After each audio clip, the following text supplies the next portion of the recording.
November 21st, 2 p.m. Dehydration is set in. Rodney looks as deathly as Amberly. This hard-taught lesson of love is just torture, and the neglect is going to kill him.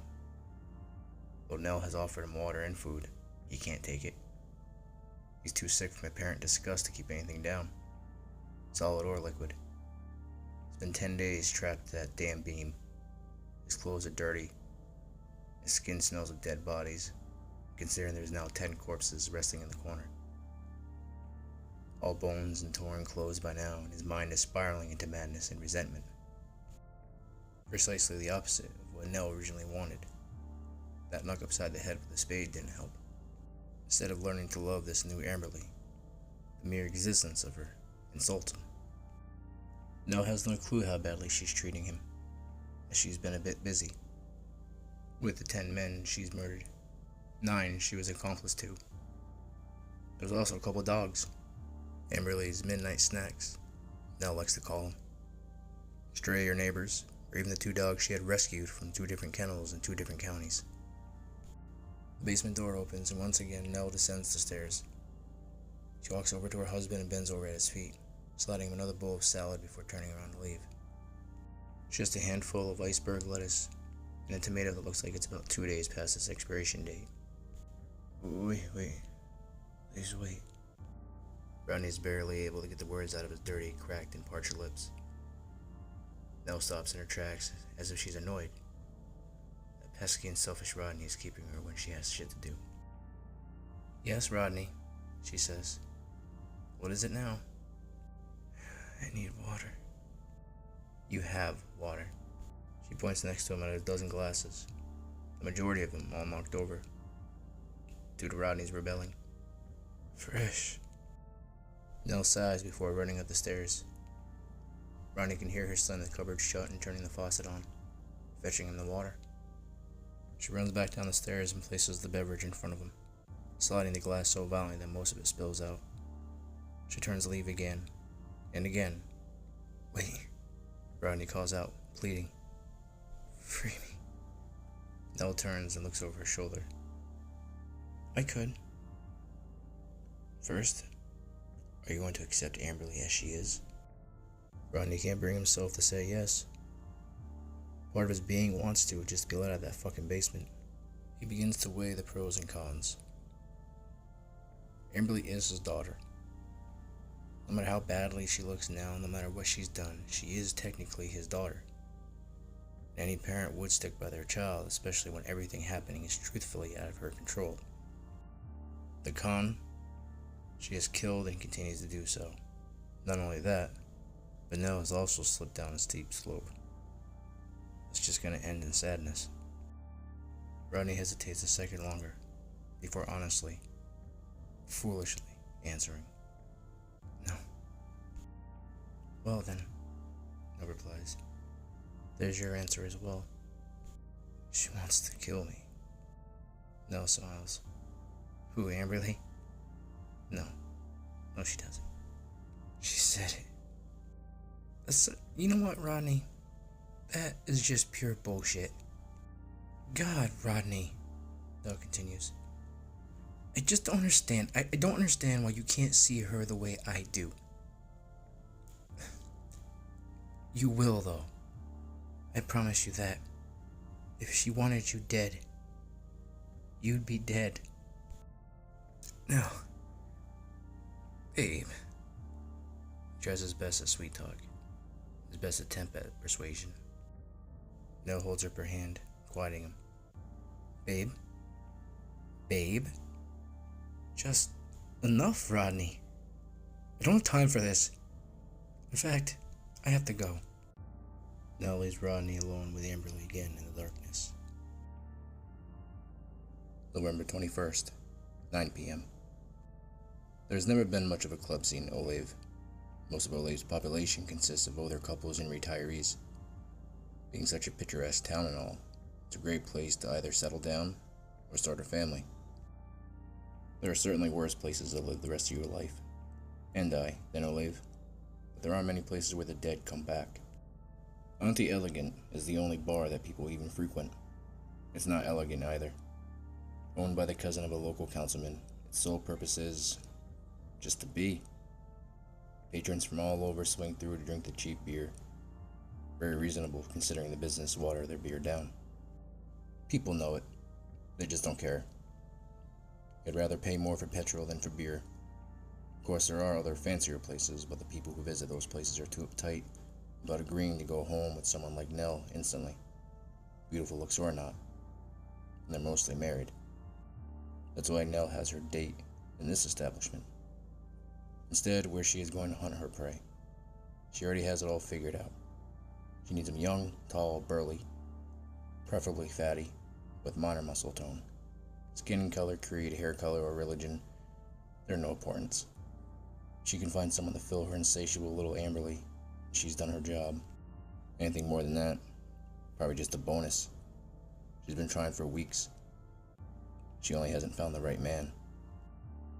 Imagine sizing up a man, or a woman for this matter, to see if they match up to your expectations of what to feed to your risen child.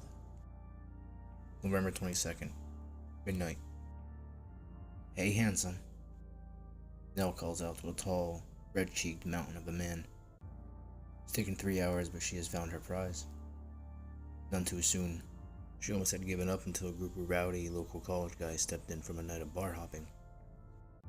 The man smiles back at Nell. The group of buddies he's surrounding himself with are dying from laughter. Maybe it's because she called him handsome, or that he's an overweight fella. Could be that she's an old woman to the college boy she's an easy lay. Or it could be all the above. He waves at her, inviting her over, to which she happily obliges. "Can I buy you a drink?" Mr. College asks. "Certainly," Nell replies. "White sangria." "I don't know what that is. Sounds girly." "Well, I am a girl." "Yeah, right." Mr. College feels stupid. "Would you prefer I ask for a whiskey double?" No. He smiles as he turns toward the bartender. "White sangria for the lady, please." Bartender nods his head as Mr. College turns back to Nell. "Come here often?" "I don't." Nell realizes that this is the first time she had been. Hundreds of times driving past the place but never stopping to check it out. "Why, are you a regular?" "Oh, fuck yeah," he shouts, lying. "Got a tab here too. I'm good for it." "I believe you." Nell playfully laughs. "So, college boy?" "Yes, ma'am. Well, college man." "Ma'am? Do I look like a ma'am to you? I'm hitting on you and you call me ma'am?" Mr. College looks down in embarrassment. Nell's purposely coming on strong, which is her plan. If by some chance he is shy, she's going to break the ice fast and let him know what her intentions are. And if by some chance he isn't shy, well, it cuts the small talk bullshit entirely out. "Then what do I call you?" he asks. "You can call me by my name. I'm Wendy." It's an old-fashioned name. "It's nice to meet you, Wendy." "Ditto," Nell replies. "Do you want to know my name?" Mr. College asks, completely oblivious that they are past the point. He's nervous, intimidated even. He's never been with a woman who was older than him, and Wendy has a good decade on him. It's also exciting because that's a decade of sexual experience, more than what he's used to. "I don't need to know your name, unless you're ready to confess your love to me after we're done fucking." Nell's brashness catches the man off guard. Brazen is what Wendy is.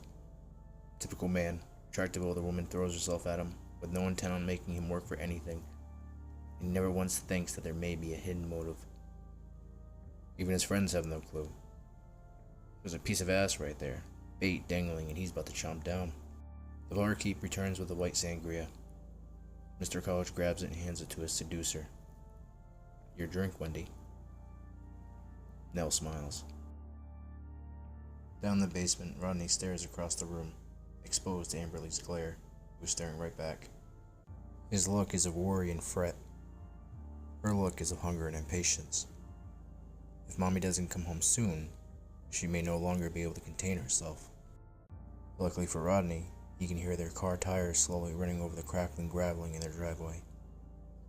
Rodney screams, hoping that there's someone with her. Help me. Fucking. Within a blink of an eye, Amberly covers his mouth with her cold, dead hands.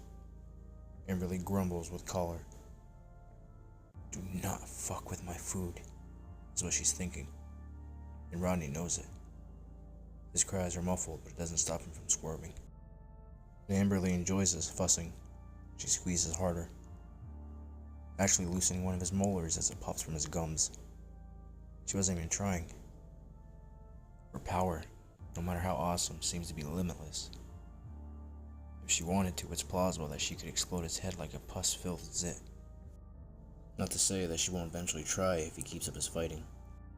The blood oozes from his mouth and through the cracks of her fingers.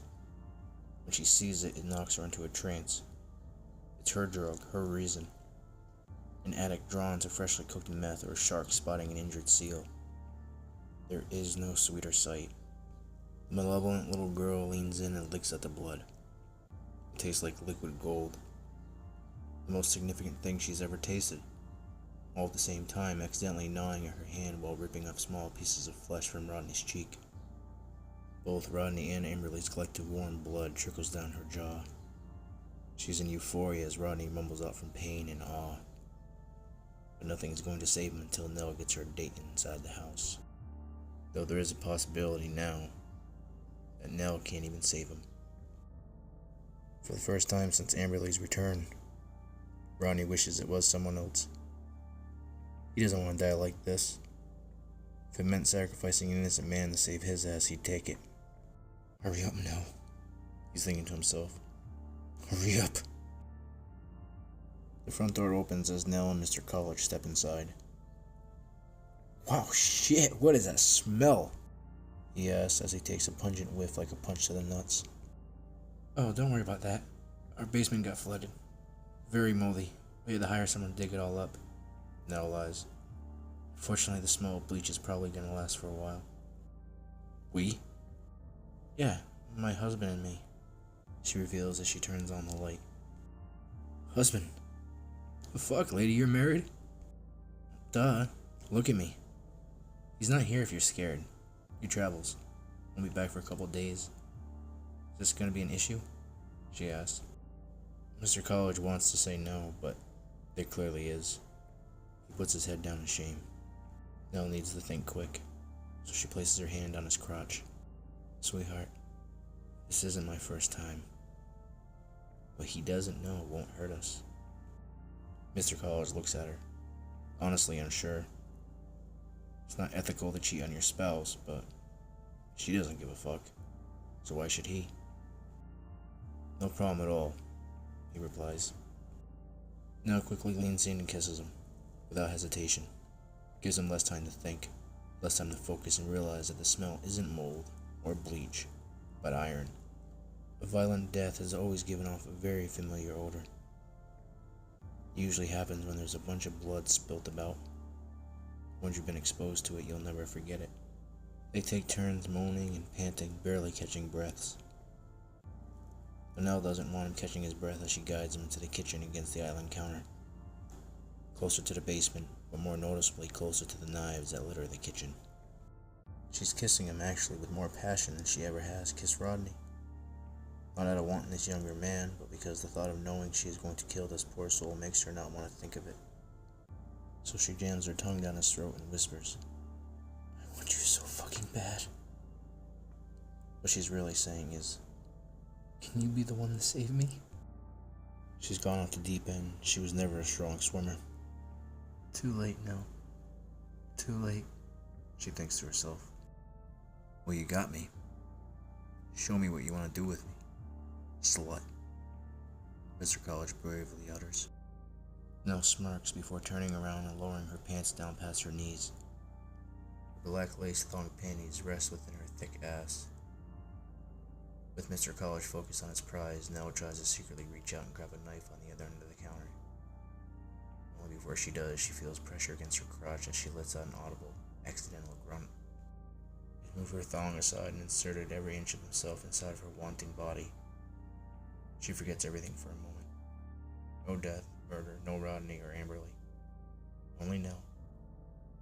And so long since she's felt the man's grasp, and even longer since Nell's been handled with such ferocity as this younger man is pumping into her with. Her moans grow louder where Rodney and Amberly can both hear. She cares not. Nell turns around and looks deep within Mr. College's eyes. He smiles, thinking of how great he's giving it to her. Probably the best she's ever had. Such a brash fool. More than that, it's Nell feeling human again, feeling guilty for cheating on her husband. The young man's cockiness, he jams harder, slamming Nell's hip against the granite counter. She snaps out of her trance, grabs a knife, and tries stabbing him only. She's still bent over, though she does manage to slice his left forearm open. What the fuck? He shouts as he pulls out of Nell's warm body, reaching for his pants. I'm sorry. So sorry. She breathes heavily. I have no other choice. You have to believe me. I have to. I have to. She lunges for a kill shot. Mr. College catches her wrist and rips the knife from her grip. Grabs her by the back of the neck and throws her across the island as she crashes to the floor, landing hard on her back. All this while she still is pantyless. Pure shock is painted on his face and hatred exits his eyes. He's gone mentally. Now he's fighting for his life and he has no plans on stopping until Nell is dead. He walks around the counter and grabs her by the hair, lifting her straight off her ass and into her feet. He cocks his right arm back and swings. However, the impact never hits Nell. It was bracing. Instead of a clenched fist, Nell feels warmth all over her face instead. She slowly opens her eyes to see complete horror plastered on Mr. College's. His mouth gaped, unable to make a noise. Amberly standing behind him, her left hand holding his arm, and her right hand plunged through his stomach, wrapped in his intestines. Her eyes are what is most frightening, lit with such ferocity, undefiled hatred, and wolfish hunger. No one touches Nell. No one touches her mother. Finally, a word escapes Mr. College's mouth. Huh. Amberly pulls the big man away and tackles him against the refrigerator, digging her claws straight into his left pectoral, slowly prying open his chest cavity. He screams in immense pain as Amberly pierces his lungs and rips apart his diaphragm, chewing at his aorta as the warm blood sprays like a thick mist coating her face, similar to a refreshing light rain that drizzles on a humid summer day. And there's nothing Mr. College can do. All his size and strength mean nothing when going up against an unearthly, impish force of rage. He is limited. Amberly is not. Nell stands, panting, scared of how close she came to failing. She could have been killed. She walks to Amberly and watches her daughter devour the dead man from the inside out. Amberly latches onto the heart and wrenches it out before wrapping her red-stained teeth around it. She grinds it slowly between her palate and tongue before swallowing. This is the hardest part for Nell. Not Mr. College being eaten before her, but his heart. It is now that she realizes that she, too, has had her heart devoured by Amberly. She casually bends over and pulls up her pants, composes herself, and walks away, letting Amberly finish her dinner. November 28th, 5:30 p.m. 6 days later. What are you waiting for? Rodney asks as the words slowly slip through his parched and crusty lips, as he feels death's embrace upon his soul. Just what the hell are you waiting for? He asks again. I don't care anymore. He admits he's defeated, at the doorstep of quitting and letting his life end. Near the side of the room, Amberly finishes up yet another meal. An older man, overweight with a tool belt. A plumber. An unsuspecting chap who just showed up to do a job. Now he's dead. No big deal. He's just more fodder that's thrown into the avaricious auger that likes to be called Amberly. She pays Rodney no mind. All this time she's held back her hunger for Nell. Now there's a chance she doesn't care anymore. Nell's killing her husband, and Amberly doesn't have to do anything. Let me go. Kill me. Just do something, he hollers. Oh, shut up. Quit yelling at your daughter. Nell shouts back. Stop being such a damn grump. Nell walks down the stairs, her heels clacking against every step. She's dolled up again. Slim-fitting red dress with a slit up along the leg. Stunning, actually. A little overkill, but stunning, regardless. For the last 6 days between going out and calling the plumber, Nell has aided in the deaths of 6 more men. Old, young, doesn't matter. Amberley's like a rabid dog, but instead of shots or being put down, she keeps getting fed. Her appetite is expanding. Nell's beginning to fear she's gonna have to start feeding her twice as much. Please, you need to stop this, begs Rodney in a last-ditch effort. Hard to fathom that Nell would listen now. It was a while ago when Nell passed the point of no return. There's absolutely no going back, only forward. Deeper into that little rabbit hole. Rodney, you have to know by now that I won't stop. And by the way, you're not looking so good these days. You're killing me now. You're doing that yourself. I give you food and drinks, you choose not to indulge. You need help. You're gonna change your mind then? Now ask one more time. Rodney doesn't answer. He doesn't need to. Just like Nell won't stop killing in the name of her daughter, he's never going to agree to support this new lifestyle. The doorbell rings. Nell is surprised. An unscheduled guest. This is the last shot. He can barely speak. Rodney still yells. Help. Help. Help. Help. To shut him up, Nell rushes him. Tries to cover his mouth but inadvertently stumbles in her heels and slams her knee against Rodney's head. Doesn't knock him unconscious, but just loopy enough that his eyes are bouncing around as his head hangs. Shit, Nell exclaims. Rodney, bud, it's Mac, Rodney's boss says as he opens the front door and lets himself in. You here, man? The basement door closes and Nell rushes in the living room. Hey! She yells out of breath and excited. Hey, Nell. Mac responds ambiguously. Is Rod home? He can't help but stare at Nell's body in the tight dress. Something she forgot she was even wearing until just now. And Nell notices his wandering eyes. Hopefully this works, she thinks to herself. No, he's not. He ran out for errands, she lies. Errands. Yeah. See, it's just a little weird. Alright, first, what is that god-forsaken smell? Mac asks. We're growing mushrooms down in the basement. Mushrooms. Yes. Not even knowing what she's saying. Organic. Of all the lies she's been spreading about the stench of death, mushrooms are all she can think of. A funny story, when she was younger, she lived near a factory that grew mushrooms. It constantly smelled of manure, so why not? To her, it made sense. Okay, listen. I haven't seen or heard from Ronnie in over 3 weeks. Mag noisily looks around the living room. Has he forgotten that he has a career? He asks.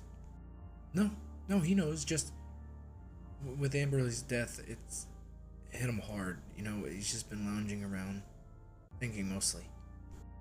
Thinking. Hey, you don't mind if I get a drink, do you?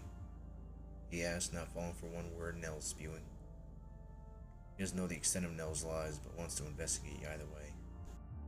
Well, actually, he doesn't wait for Nell to finish. He helps himself, walking into the kitchen. Nell runs after him. She grabs his shoulders and spins him around, locking lips. It's worked so far, and if something isn't broken, there's no need to fix it. No! Max shouts as he stands there shocked. What the hell do you think you're doing? Oh, shut up and kiss me, she orders. I can't believe this, Mac admits before returning the passion, lifting her by her ass and placing her on the kitchen counter. He fidgets with his belt buckle. I've wanted this for so long. How the fuck does a guy like Rodney get you? Never understood that shit. Stop talking, just take out your dick. Who actually knew you both slept around? Before Mac can unzip his pants, Nell grabs hold of both of his hands, stopping him. Both slept around? Yeah, Mac says. Both are swingers. Swingers? What do you mean swingers? Oh, come on, Nell, you know. Dan, Lee, and Rodney. Now you and me. Don't worry, I don't judge. I actually think it's pretty awesome. Wait, who's Dan and Lee? Like you don't know. Max smiles as he realizes that Nell does actually not know. Shit. Did I blow a spot? Yes, I believe you did. Oh, beautiful, it's whatevs. It's no biggie. How about you fuck Rodney by fucking me? Max suggests. How long? Nell asks. With Dan Lee? I don't know. Please, Mac, how long? I don't know, 4 or 5 months, maybe more. A single tear streams down Nell's cheek. A revelation. Damn Rodney.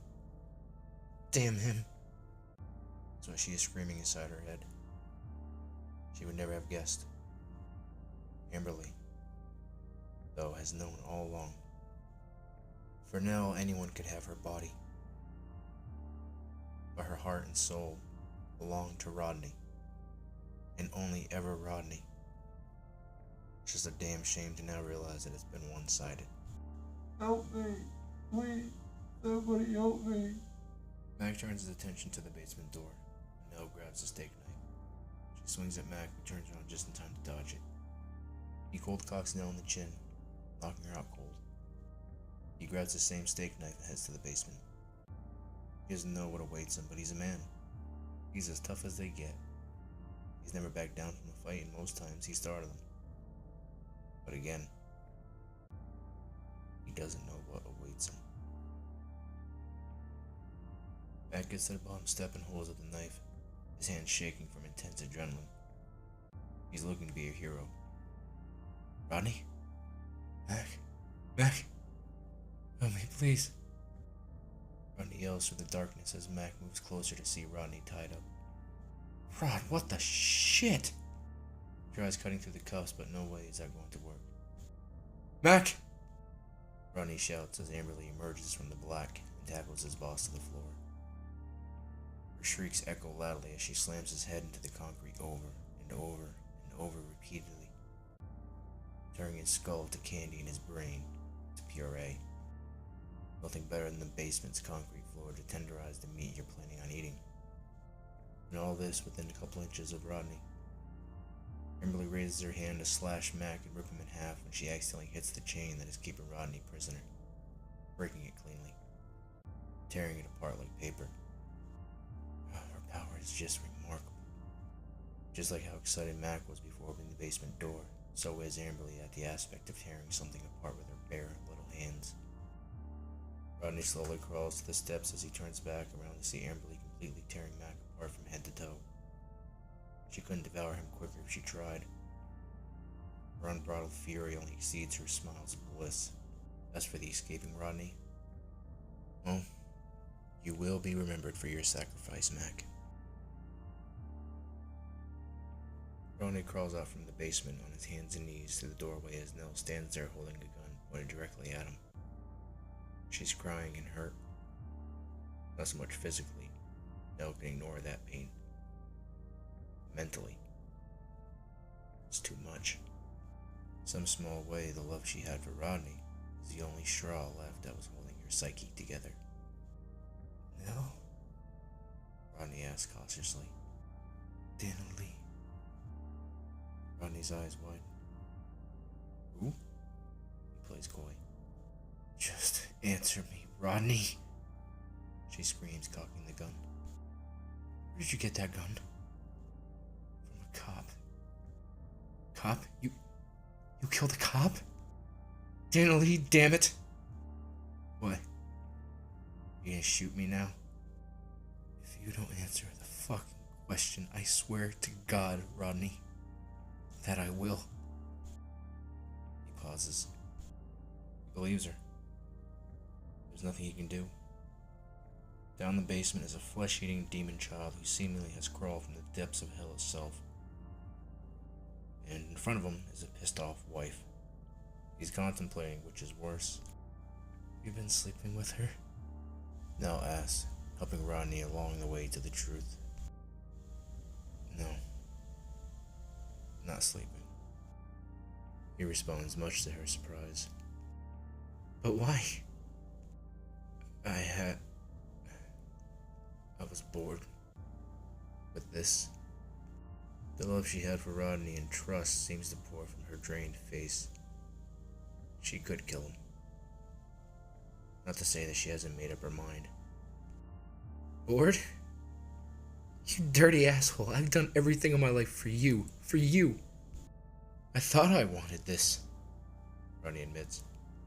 When we were younger, the lives we had, I thought this was always what was planned for me. I thought this is what we deserved. I learned it wasn't. Just wasn't, Nell. I'm sorry. It's the most sincere Rodney has been in months. Nell tries to process everything.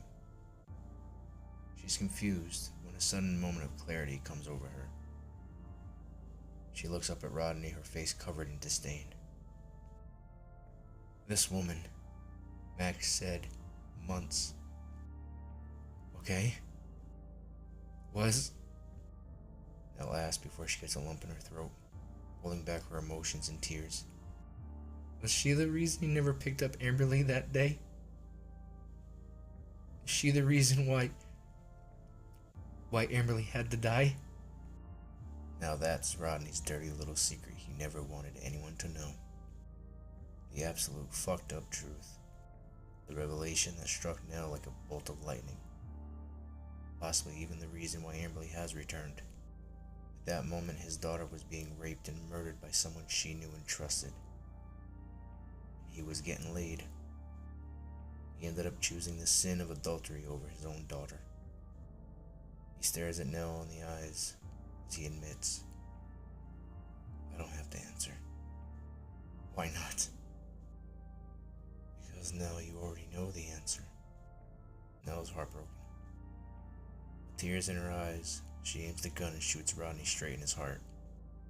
He falls flat down against the wall he was propped up against. The look of shock forever implanted on his face. She shouts in frustration as she empties the rest of the bullets in the clip. All 11 of them. She never aims at one direct spot, instead letting the spray all over. She thinks he doesn't deserve precision. After the smoke settles, Nell falls to her knees, as if now of all time she accepts the things she's been doing. Only she doesn't care. The stairs from the basement creak as Amberly steps out, panting and covered in Max's blood. I'm sorry, baby. Nell pleads, hoping that Amberly doesn't get angered. All the little girl does is shake her head before hugging Nell, who doesn't understand. Aren't you angry at Mommy? Again, Amberly shakes her head. You're not mad, are you? That means he was right. You wanted him dead? Amberly nods. Nell frowns and caresses Amberly's hair. Baby girl, you already knew. Again, Amberly nods. Baby, I'm sorry. I love you. Please believe me. Nell confesses, though Amberly has always seen and felt the love her mother had for her in life and now, in her death. And Amberly can't help but stare at Rodney's lifeless body. There's only one thing she wants. Do what she's been ready for all along. To devour her father, his lies, and all the memories. Rodney thought there was a more sinister reasoning for Amberly coming back from the dead. Maybe to protect her mother, or perhaps to exact revenge on the wrongdoers. Witchcraft, devil worship. It wasn't. Sometimes people die before they were meant to. Sometimes they get second chances, and just like second chances, things are done differently. For better, or for worse. Never will anyone be able to hurt Amberly or Nell again. Her mother pats Amberly on the head. One wanting to cry for Rodney, but she can't find the feelings to mourn. Not right now. Right now, she hates him, considering his corpse plastered with a stupid look of regret. Go ahead, Nell says, standing up, turning and walking away. Finish it. Like all the others before him who meant nothing, Amberly yanks Rodney's body down into the basement with such ferocity it bounces off the door frame, shattering the wood into splinters. November 29th, 8 a.m. Huffing and puffing, Nell drags a black trash bag through the woods, pushing aside the leaves, creating her trail off of the beaten path. Her eyes are absent of life or anything resembling compassion. Whatever was left of the sweet Nell that anyone remembers is completely gone. All that remains is a woman who, against all the odds, chose to stay the path of a loving mother to a renounced little girl. A person who loved her daughter so severely she killed for her. Nell Gray, serial killing mother of the year. She gets to an embankment and tugs at the trash bag that is considerably heavy. She tries to throw the bag down the hill, a root sticking out from underneath the ground grabs hold, ripping the plastic open. A thick piece of scalp rolls away, collecting dirt as it hits the bottom of the ravine she's overlooking. A piece of anatomy that tumbles down seems awfully familiar. Jet black hair with intertwined pink highlights. Dana Lee. Victim number? Who knows? The last piece of the puzzle that ties directly to Rodney. Nell throws the whole bag down into the trench that is littered with more body parts than anyone could count. Among the broken and shattered bones are Rodney's glasses, Mr. College's clothes, and in the back covered in the brush is Sion's mail truck. Nell's secret graveyard. More accurately, her landfill of her and Amberly's victims. And only 400 yards behind the house of Gray.